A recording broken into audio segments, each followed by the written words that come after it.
My guest today is a successful real estate broker who came out at age 49 after 26 years of marriage. While he always knew he was attracted to men, he loved his wife and all that marriage provided. But now divorced, he's openly gay and hosts a podcast for men coming out later in life.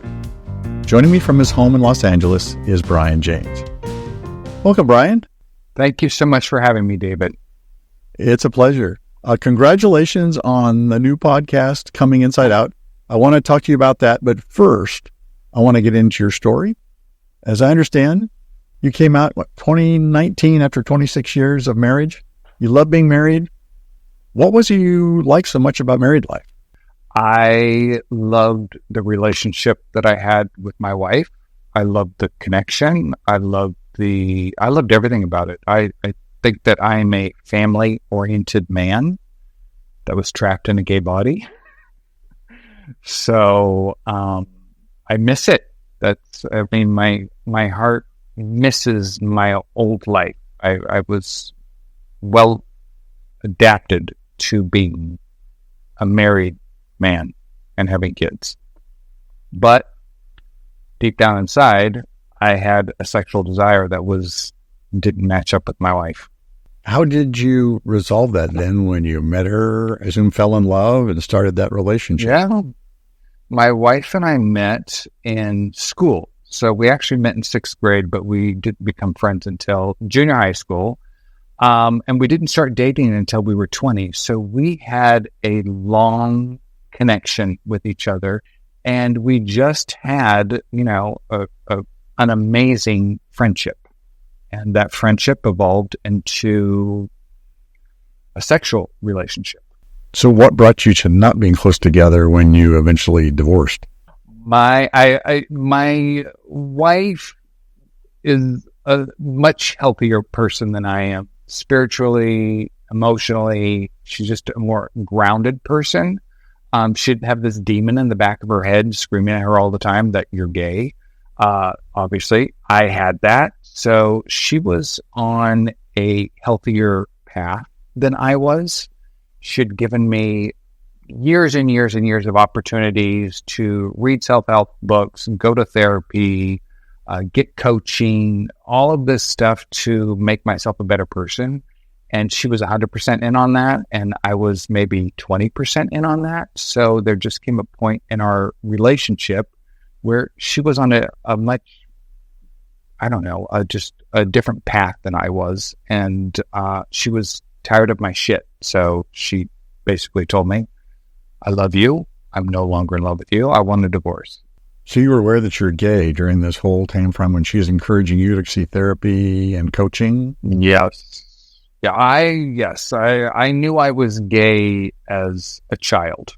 So knowing that as a child and entering to life, how did you push it back, or why didn't you embrace that gay part and just go out in the world and be an out gay man?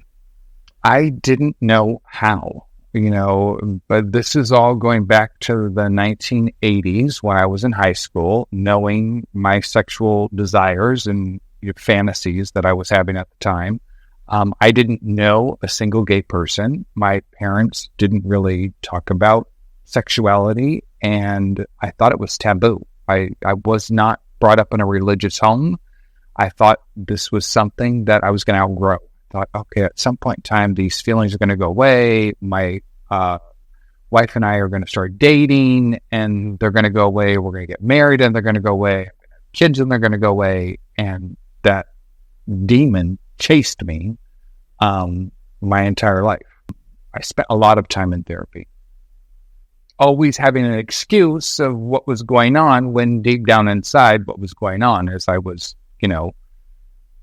trying to snuff out my sexual orientation, not my orientation, but just who I was as a person. Did you expose that to the therapist of what your real issues were, or were you aware?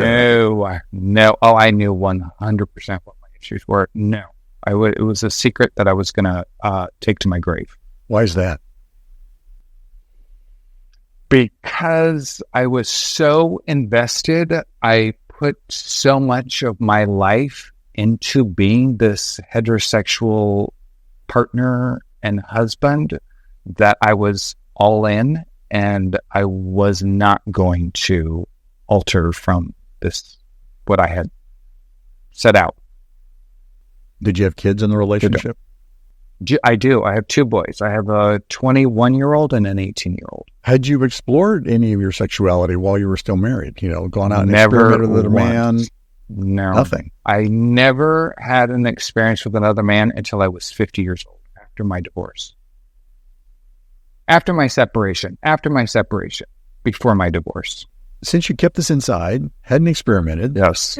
knew what you thought, were you afraid what other people would think of you or how society would act, or your friends, family, workmates? I would have never done it. It would have ended my marriage to my wife, and I would have never come out. It wasn't in the cards. I wasn't going to cheat. I wasn't online. I wasn't, seeking anything out. I was really walking through life with blinders on. So it wasn't an option. So I didn't even think about telling another person because it would have ended my marriage. It sounds like that the divorce or the separation was taking the blinders off that allowed you then to acknowledge to yourself who you really are. Early on, when I thought, okay, at some point in time, I'm going to heal from this and I'm going to want to start dating again. And I actually thought I was going to date a woman. I wasn't going to date a man. I was going to. Why would you date a woman? I was going to keep my secret buried. I was not going to come out. I had no intentions of coming out. I had designed my life as a heterosexual man, even though I wasn't. What were you fearing that you would give up? And I'm judging that you'd fear something. Fearing that you'd give up if you came out as a non-heterosexual man, even after you're separated and going on a new path. I was so conditioned to who I was that when the opportunity presented itself, it wasn't an option. I was walking my dog during COVID. I was walking my dog during COVID, and I said to myself, I'm like, okay, Brian, you are going to be honest with yourself right now. You're going to be honest with yourself. Would you want to date another woman, or would you want to date a man? And I said to myself on that walk, I would want to date a man. I wouldn't want to date a woman. And in that very moment, I made the decision, okay, Brian, you just revealed what your desire is. And I made the decision on that walk, okay, so I'm going to be gay. And that was what I had wanted my entire life. And I reached out to a therapist that I had during the course of my divorce. I'm like, listen, I need to tell you something. And I told her I was gay and that I wanted to set up a plan to come out.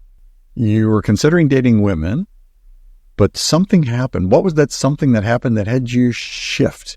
And how did that feel in your body and mind when that shift occurred? When that thought occurred to me, I was like, oh my God, this is what's been missing from your life, Brian. You have not been, I feel like I worked so hard for everything that I've ever accomplished. And I was always felt like I was butting up against something. I was like, why is this so hard? Why is it so hard? And I thought, okay, this is it. Now I'm going to be in the flow of life. Oh my God, my life is just going to just flow because for the first time in my life, I'm being true to myself, being my authentic Brian. And it allowed me to start journaling. It put me on a path of discovery for myself, which was amazing. But I was naive because I thought in that very moment, I'm making a decision, and all of a sudden, all of this pain and heartache and struggle and suffering and darkness that occurred in my life was just going to vanish. And I'm going to announce to the world that I'm gay, and I'm just going to be the most happy, light, joyful, fun person. That hasn't happened yet. You're listening to Outlate with David. One of my favorite songs is called Older, sung by Ben Platt. The song was comforting to me in my journey of self-discovery and acceptance. The line in the refrain, "Don't let your wonder turn into closure," can be especially powerful for someone coming out as gay. It suggests the curiosity and openness we have about who we are should never be shut down by fear or settling for what feels easier. Coming out is often about embracing the unknown, wondering what life could look like if we live authentically. This line is a reminder to stay curious, to keep exploring, and not close yourself off from the possibilities of your true self, even if it's hard or uncomfortable. It encourages people not to put a lid on their identity out of fear, but instead to keep moving towards self-discovery and fulfillment. So take the advice of the song and don't let your wonder turn into closure. I can understand the power of change, having been through that myself, where I was in a hotel room on a business trip in Orlando and looked in the mirror and realized David Cotton, you're a gay man. It's similar to walking your dog, where it's like it just hit me out of the blue, where I'd had all this depression and stress and didn't know really what the root of it was, but knew there was something inside of me. And I know when I said it for myself, that just released that tension. Yes, it brought others in a different way, as you probably can acknowledge and be aware of as well. But it was the beginning for me, I know, for my road to transformation, just by that self-acceptance, which is the first step. You know, talking to a lot of guys that have been through this, that's kind of the first major step, like walking the dog and saying, oh yeah, there's something I need to do here, and shift a bit if I want to go forward in a more long-term joyful way. It may not be immediate joyful, but we see the potential for joyful, and it doesn't dishonor the past and disregard what took place, because we still loved and cared and grew and nurtured the people in our lives. And we made decisions about ourselves for their benefit, not necessarily our benefit, for their benefit, by keeping things suppressed and closeted inside. Yes. So my life wasn't a lie. My life wasn't a lie. Yeah. Now, my ex had asked me that. She's like, was this whole thing a lie? And I'm like, absolutely not. I love my wife. And if someone said to me today, Brian, if you could go back and do this all over again, would you do it differently? And I said, I wouldn't. I have my kids. I have my children. There's not any part of me that would go back and change. I became a much better person. I became a more grounded person. I became a very humbled person. I 100% believe I became a much better father to my children at that time. It took so much stress off of me. I was so anxious walking around with that secret for so long. And when I made the decision that I was going to come out, and I told my therapist, it probably was less than 2 months. It may have been 6 weeks between the time I told her I was going to do it and the time I confessed who I was, and when I actually came out was a very short period of time. Did you go back to your wife? You're separated from your wife, I assume, at this time. Yes. Did you come out to her, and how did she react to all that? I met her at Starbucks. I got into her car, and I said, listen, I have something I need to share with you, because after I talk to you about this, I'm going to go home and I'm going to tell our kids. So I said, listen, what I need to tell you, I'm just going to come right out and say it. You know, at some point in time, I'm going to start dating again. And when I start dating again, I'm going to date a man. I'm not going to date a woman. And I'm going to go home and I'm going to share it with our children. And in the moment, she took it really well. She said she was shocked. She was not what, I don't know what she thought I was wanting to talk to her about, but she's like, oh my God, I never thought this is what you wanted to talk to me about. But had I never come out, and a year later, my wife said to me, I made a mistake, would you be interested in getting back together? I would have gotten back together with her. I would have happily never come out of the closet and gotten back together with her. But my coming out, she's too healthy for that, and I wouldn't want that for myself. Anyways, so I wrote her a letter of love, and I think she appreciated it, because it was one of the first times in our marriage where I showed my true vulnerability to her that I had not really shown. I showed a lot of irritation, frustration in our relationship. I didn't show a lot of emotional intelligence. Was that frustration and irritation that you showed her, do you think in retrospect it was linked and tied to you hiding and suppressing your sexuality? 100%.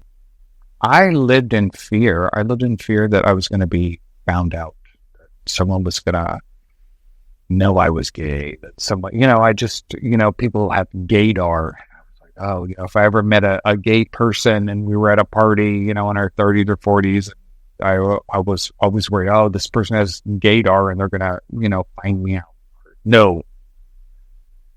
Expose me. So, yes, it was that. And sexually, I had fantasies about wanting to be with a man. So it was just the suppression. So when you went back home after the Starbucks conversation and talked to the kids, how did they react to Dad? So my kids at the time were probably 16 and 14. I pretty much told, I just met your mom at Starbucks. I told her something that I'm going to share with you. And I had them sit across from me on the couch. And I told them, I said, listen, when I decide to get into another relationship or start dating, I'm going to date a man, not a woman. And my older son at the time, 16, said, welcome to the club. And I said, welcome to the club?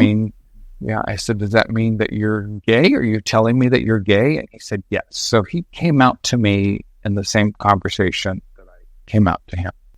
Fantastic. So, it's the power of vulnerability. Parents show they're vulnerable, or show yourself that you're vulnerable to somebody else, and it's amazing what can take place. Yes. It's usually beautiful. So now you've told her, your ex-wife, you've told the kids. Yes. So now you are in a new world. So what's it been like exploring that new world? So this all happened during COVID. This all was in July of 2020. I sat with that for about a week, and then I told pretty much, if you knew me and I wanted you to know me over a 3-day period, I told everybody. I told my coworkers, I told my family, I told my friends. Golf, I told my golf buddies. I came out to everybody. So I did it 100%. In the beginning, because my son had just come out to me at the same time, I went online, I bought us, pride stuff, rainbow shirts and socks and all kinds of stuff. And he wasn't interested in it. And I felt like for the first time in my life, I wanted to advertise who I was. Here I'm a 50 at the time. So this is July. I had already turned 51. I'm a 51-year-old man. Nobody's ever known that I was gay my entire life. I want people to know that I'm gay. So I had a period of time. I didn't have a slutty face, which a lot of guys have. So I think I just had more of I was liberating myself, and I was like, here I am, world. I'm a proud gay man. So since that day, I have never been ashamed of my sexuality, of who I am. If someone was to ask me, I'm proud to be me.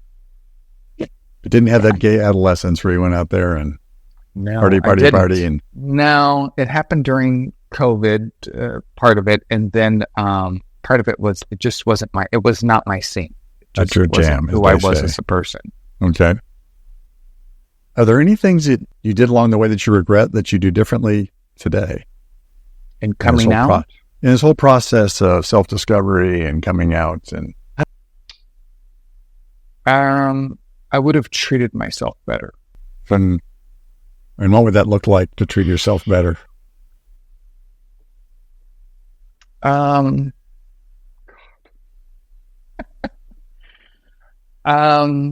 I just would have been kinder to myself. I have not been kind to myself in this process. I've been pretty hard on myself.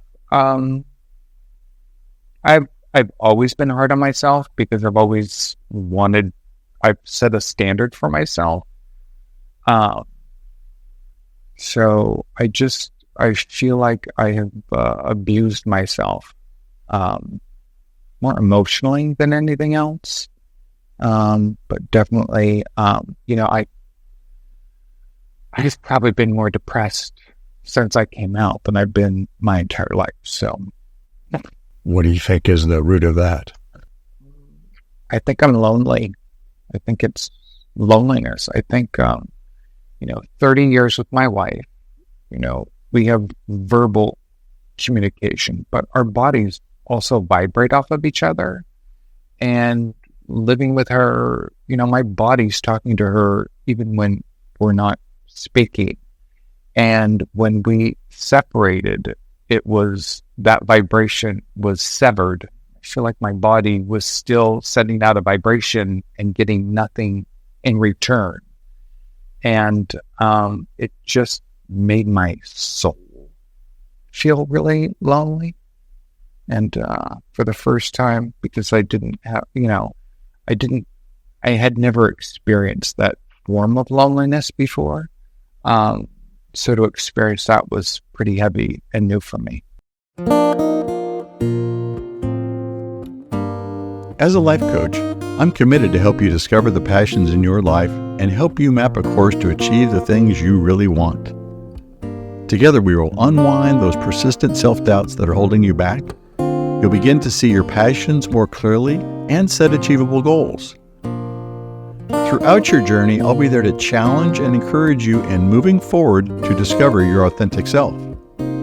For more information about my personal life coaching services, or to arrange a complimentary consultation, visit davidcottoncoaching.com. You're listening to Outlate with David.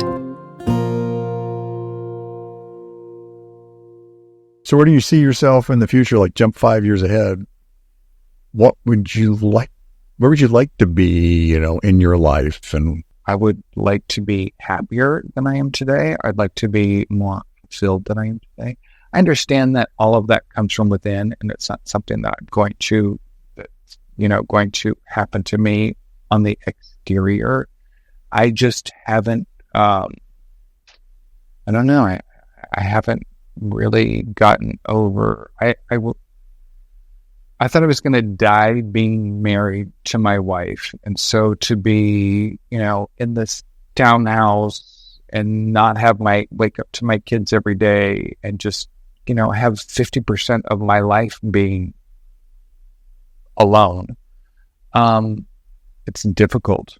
The loneliness or the silence is screaming at times. That's how it feels. I would guess I would, from what I've heard and learned in our time together, short time, is that you have taken charge and responsibility for your life. You've acknowledged who you are on your walk with your dog. You took action. You embraced it. It brought you joy of being able to be open and honest about yourself. And you have tremendous opportunity based on this without the stress of keeping everything suppressed. So my ask of you would be, don't forget to acknowledge yourself for all that you've been through and the strength and the courage that you demonstrated. Do you regret coming out at all? I don't. At 100%, I do not. If I had a regret, it would have been after my divorce, if I had actually pursued a relationship with a woman. That would have been a regret. Okay. I don't have a regret in coming out. I love being an out gay man. I absolutely love it. That's good. That's good. Yeah. It's that first step of going forward. You know what you want. Yes. And so that's good. That's the stones are stable as you walk down the path. So that's fantastic. So now let's talk about your podcast, Coming Inside Out, that you co-host with a fellow friend. Yes. Tell us about the show and maybe a bit about him, is how you guys came together and how that all is working. I had posted some things about my coming out. I posted the very first time. I spoke the words out loud, I'm gay. And someone reached out to me like, hey, listen, I've been reading all these things that you've been posting. I host a podcast. I'd love to have you as a guest on my podcast. And I was like, oh my God, I'd be honored. So I did this podcast back in 2021. And I had so many amazing people reach out to me and just give me so much love.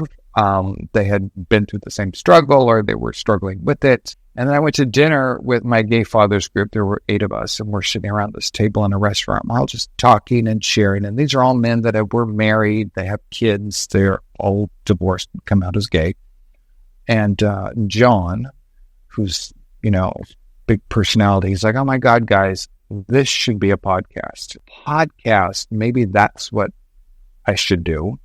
So I kind of put together a very loose outline, and I asked John if he wanted to go to lunch, and we met for lunch. I'm like, "Hey, listen, you brought this up. These are all these things that have been happening to me over the last couple of years, and I would like to do a podcast. Would you be interested in doing a podcast with me?" And he was like, "Absolutely." So we know nothing about podcasting. I never even really listened to podcasts before, other than the one I was on. I went out, I bought some equipment, I watched some YouTube videos, we got our camera, got the equipment, hit the record button, and just, it's been very raw. The men that have reached out to us, that have written to us through this podcast, it breaks my heart, because there's so much. There's a lot out there that feel alone, which that's why I do this podcast as well, to reach out and help those that are afraid, in the dark, don't know where to go. They think that they're one of a kind. They're not. We're all out here. So I know. So yes. So I would say thank you for doing that and having the courage to do that. And it sounds like the universe was speaking to you as it did to me. And that's why we're in this space together. Yeah. And, I'm not doing it for myself. I actually think this is part of the bittersweet. If I lived the life that I lived, learned the lessons that I learned to become the person I am today, it happened for a reason. Like I said, it didn't happen to me. It happened through me. And if any good's going to come out of it, this podcast or me sharing this is the good that's coming out of this. So based on what you've been through then, kind of the final question here. All right. Brian, what advice might you have to other married men who are struggling with the decision to accept who they are and come out to their spouse? That is such a loaded question, David, only because, what works for me is not what's going to work for somebody else. Nobody could have ever talked me out of the closet when I was in the closet. And even though I feel like I was I'm not the person I was 5 years ago. And I was so suppressed. I didn't share, emotionally disconnected from myself. To be the person I am today, it's like, this is the joy that's on the other side. I was this stagnant person for my entire life that my kids didn't really enjoy, my wife didn't enjoy. To be the person I am today, it's like light and day. I was in the closet, and now I'm hosting a podcast about being gay, and my life could not be any different. So anybody who's struggling, that may be thinking that there's nothing for them on the other side, what I would say to them is, I thought that also, and I've created this amazing, rich life on the other side as an out, gay, proud father man that I would have never been able to experience before.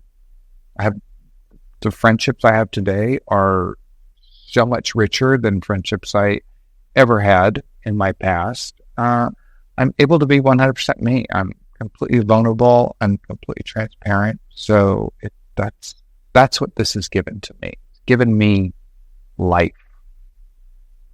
Well, thank you, Brian, and thank you for being vulnerable and sharing your story. And as I think we've said a couple of times, the power of vulnerability. By being vulnerable, we help someone else, such as you during your show and this show. We know that there's someone out there that will hear today's discussion, and they'll be fortified to take whatever step they feel is necessary in their life. So thank you for your time today. Absolutely. Thank you so much for having me. Brian fully admits that his anger and frustration during his marriage was tied to the fact he was hiding his authentic self. He wasn't being the man he wanted to be, and his relationship suffered for it. For Brian, marriage and family was the dream, and holding on to the life he loved so much took priority over his need to be himself. Our desire to live a life that is acceptable to others is powerful, and in some cases can overwhelm the need to be who we are.